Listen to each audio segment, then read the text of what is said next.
everybody, it's Carrie with Seed to Spoon.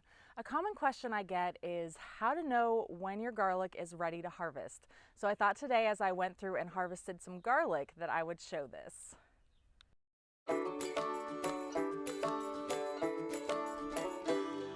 I do have to say I've already started harvesting some of this garlic and I can just smell it. It smells so incredible. I love the smell of garlic. I love garlic and it's amazing. So it's completely worth the wait. So whenever we go and we plant garlic, we plant it in the fall and then we let it overwinter. And then now that it has hit the summer, it has started to die back.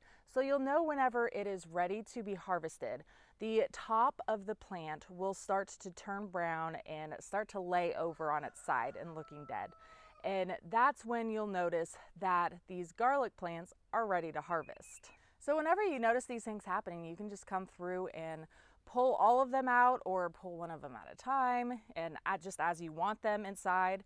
But usually what we do, we come through and we pull the entire bed of them and then we let them sit in a warm, dry location that is out of direct sunlight and let them cure. And then once we have that, they can be stored for like 10 months. I mean, for a really long time. Garlic is amazing that way. So that's really all there is to harvesting garlic. You just go through and pull it up straight out of the soil. I usually try to wait until we have not gotten rain for at least a day or two, or I haven't watered for the previous day or two, just so the soil kind of brushes off of the garlic bulb a lot easier. It's not a necessity, but it is something that I try to do to make it just a little bit easier on myself.